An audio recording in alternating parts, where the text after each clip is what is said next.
So if we try to add to scripture, we get into problems. మనము లేఖనాలకు ఏదైనా జోడించి చెప్పినట్లయితే మనం సమస్యల్లో పడిపోతాం. Now this is different from the commission that Jesus gave in Matthew chapter 10, which was given before the new covenant was established. క్రొత్త నిబంధన స్థిరపరిచేదానికంటే ముందుగా మత్తయి సువార్త 10వ అధ్యాయంలో ఆయన శిష్యులకు అప్పగించిన పని అది వేరు. And then you see he tells his disciples in Matthew 10 when he called them, మత్తయి సువార్త 10వ అధ్యాయంలో మనం చూస్తాము ఆయన తన శిష్యులను పిలిచి ఈ విధంగా చెప్పారు. he said to them, first of all, the very first thing he said to them was, don't go to the nations. Matthew chapter 10 verse 5. మత్తయి సువార్త 10వ అధ్యాయం 5వ వచనంలో మనం చూస్తాము వారికి ఏం ఆజ్ఞాపించారంటే మీరు అన్యజనుల దారిలోనికి వెళ్ళకుడి.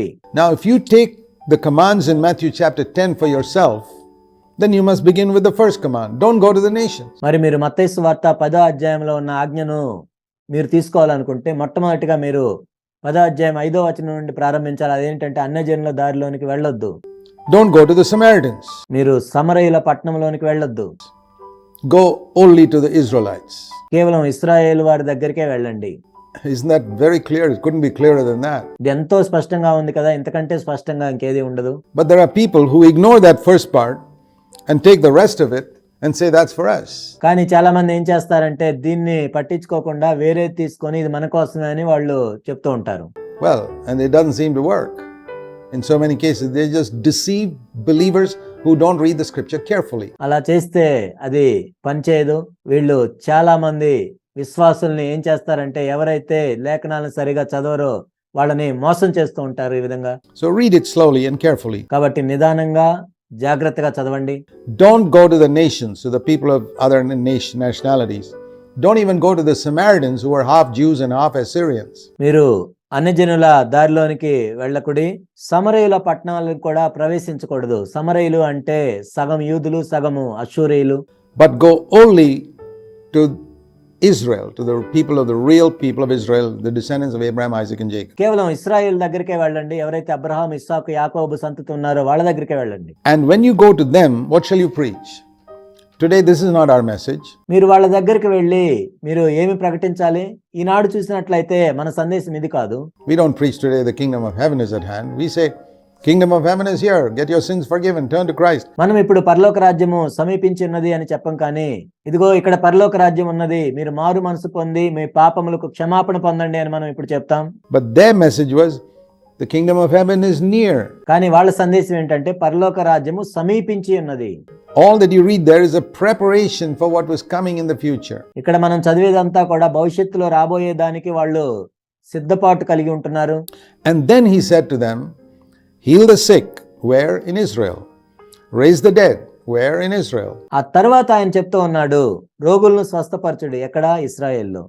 చనిపోయిన వారిని లేపుడి, ఎక్కడ? ఇది కూడా ఇశ్రాయేల్లోనే. Cleanse the lepers, in Israel. కుష్టు రోగులను శుద్ధులుగా చేయుడి, ఎక్కడ? ఇది కూడా ఇశ్రాయేల్లోనే. Cast out demons in Israel. Freely you received, freely give. ఇశ్రాయేల్లోనే దయ్యములను వెళ్ళగొట్టుడి, ఉచితముగా పొందితిరి, ఉచితముగా ఇయుడి. And listen to this. Don't ever acquire any gold or silver. ఇది జాగ్రత్తగా వినండి. మీ సంచుల్లో బంగారమునైనను వెండినైనను ఉంచుకొనవద్దు. How many preachers have you seen who follow that command? ఎంతమంది బోధకులు ఈ ఆజ్ఞను పాటిస్తున్నారని మీరు అనుకుంటున్నారు? Don't acquire any gold or silver and don't carry any money with you. బంగారమునైనను వెండినైనను మీతో పాటు తీసుకొని వెళ్ళవద్దు, డబ్బుని మీతో పాటు తీసుకెళ్ళవద్దు. Where have you seen preachers following that? You see, people are selective. They pick and choose from different verses. ఈ బోధకులు ఎక్కడ ఈ విధంగా చేస్తున్నట్టు మీరు చూస్తున్నారు. చాలా మంది ఏం చేస్తారంటే వాళ్ళకి ఇష్టమైన వచనాలను అక్కడక్కడ తీసుకుంటారు And say this is for us and this is not for us. And that's playing the fool with God. ఇది మన కోసం, ఇది మన కోసం కాదు అని చెప్తూ ఉంటారు. వాళ్ళు దేవుణ్ణి వెక్కిరిస్తూ ఉన్నారు And playing the fool with scripture. లేఖనాలను వెక్కిరిస్తున్నారు. Either take the whole thing or dump the whole thing. This is not for us. This is what Jesus told them to do when they went to Israel. మీరు తీసుకుంటే మొత్తం తీసుకోవాలి, లేకపోతే వదిలేస్తే మొత్తం వదిలేయాలి. ఇది మన కోసం కాదు, కానీ యేసుక్రీస్తు ప్రభువారు ఇశ్రాయేలు వారి కోసం చెప్పిన మాటలు ఇవి. And then he said, don't even take a bag for your journey. Don't take 2 coats. How many preachers have you seen like that? ఆ తర్వాత ఆయన మీతో పాటు మీ సంచిని తీసుకెళ్ళవద్దు, 2 వస్త్రములను కూడా తీసుకెళ్ళవద్దు అని చెప్పాడు. ఎంతమంది బోధకులు దీన్ని అనుసరిస్తున్నారు మరి? Don't take an extra pair of sandals or a staff, 2 అంగీలైన్ను 2 చెప్పులనైన్ను చేతి కర్రనైన్ను తీసుకొని వెళ్ళొద్దు. because wherever you go, the Lord will provide for you over there. మీరు ఎక్కడికి వెళ్తే అక్కడ ప్రభువు మిమ్మల్ని చూసుకుంటాడు. And he goes on giving them further descriptions as to what they should do. ఆ తర్వాత ఇంకా వాళ్ళు ఏమేమి చేయాలో కొన్ని మాటలు వారితో ఆయన చెప్పాడు. And when he finally commissions them at the end of his life, he says in Luke chapter 22, కానీ ఆయన చివరిలో వారికి పని అప్పగించినప్పుడు లూకాసు సువార్త 22వ అధ్యాయం.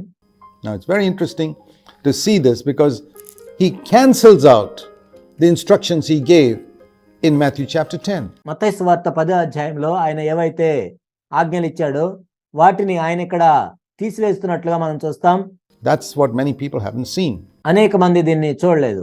Luke chapter 22, he says to them in verse 35, Luke 22:35, లూకాసు సువార్త 22వ అధ్యాయం 35వ వచనంలో ఈ మాటలు చెప్తూ ఉన్నాడు. when I sent you out, you remember those days? 3 years ago I sent you out. నేను మిమ్మల్ని ఇంతకు ముందు పంపించినప్పుడు 3 సంవత్సరాల క్రితం నేను మిమ్మల్ని పంపించాను కదా, మీకు గుర్తుందా? Without a purse, without a bag, without an extra pair of sandals. ఒక పర్స్ తీసుకొని వెళ్లకుండా, సంచి తీసుకొని వెళ్లకుండా, ఇంకొక జత చెప్పులు తీసుకొని వెళ్లకుండా ఉండమని చెప్పాను. Did you lack anything? అప్పుడు మీకు ఏదైనా కొదువైందా? Didn't you find that your sandals probably never wore out and you always had somebody provided your needs supernaturally? మీ చెప్పులు తెగిపోకుండా ఉన్నాయి కదా, మీ అవసరాలు మానవాతీతంగా ఎవరో ఒకరు తీర్చారు కదా. No purse, no bag, no sandals. You lacked nothing. Purse లేదు, సంచి లేదు, ఇంకొక జత చెప్పులు లేవు, అయినా కానీ మీకేవి కొదువుగా లేవు. But now కానీ ఇప్పుడైతే we are entering a new phase of ministry, ఇప్పుడైతే మనము పరిచర్యలో క్రొత్త స్థాయికి వెళ్తూ ఉన్నాం.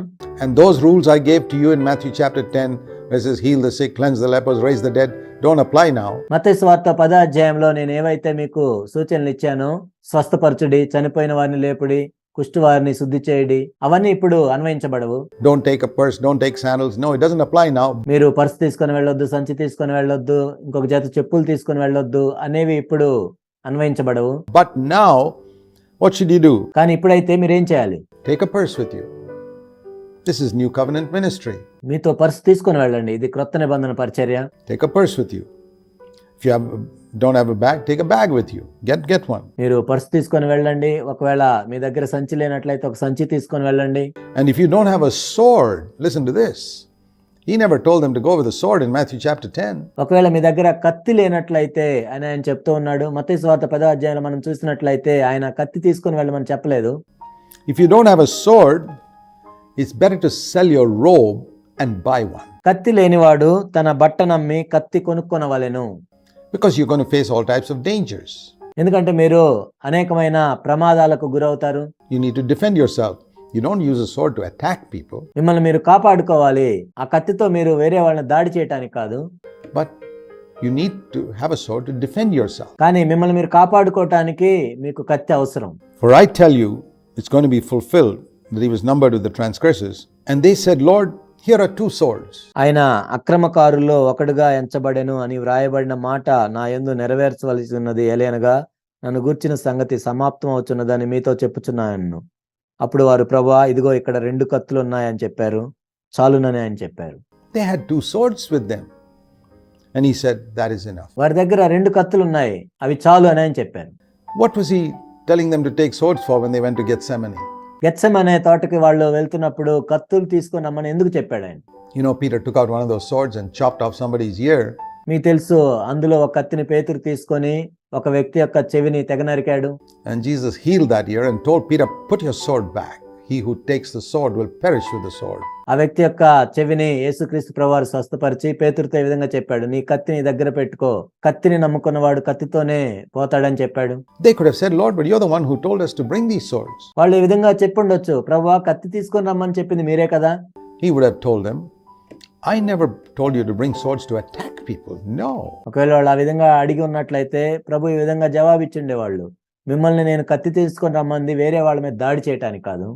What I meant was, if the Roman soldiers take out the sword to attack you, నేను మీతో ఎందుకు చెప్పానంటే, ఒకవేళ రోమా సైనికులు మీ మీద దాడి చేయటానికి ప్రయత్నించినట్లయితే, you don't have to lift up your hands and get cut in the hand. Lift up a sword.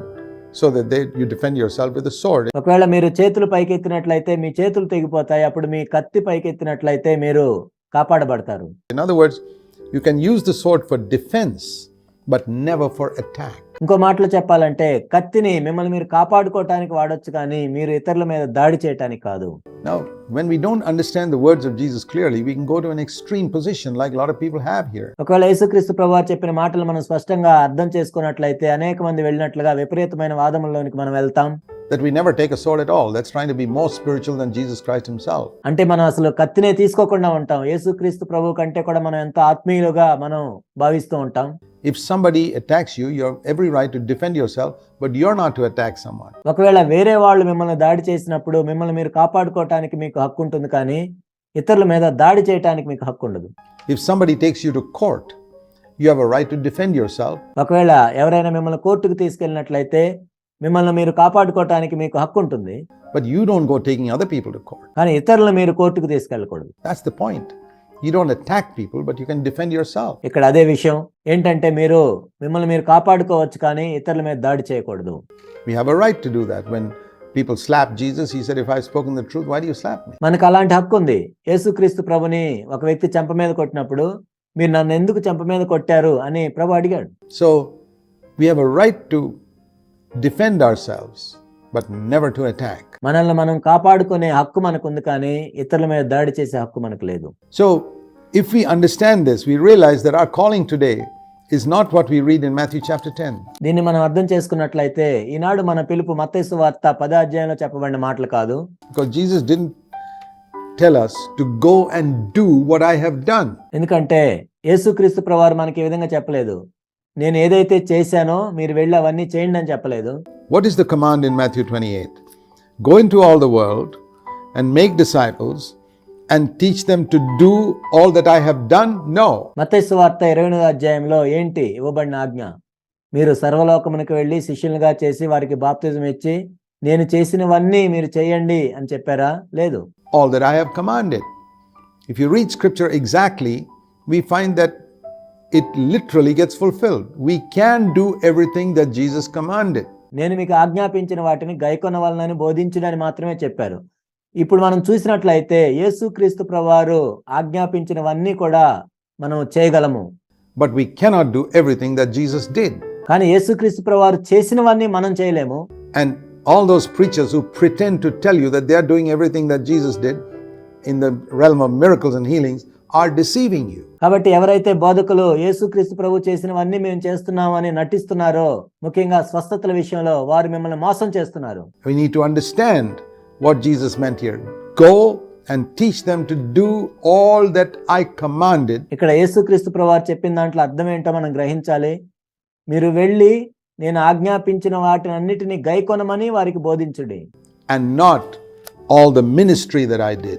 నేను చేసిన పరిచర్య అంతా చేయమని ఆయన చెప్పలేదు.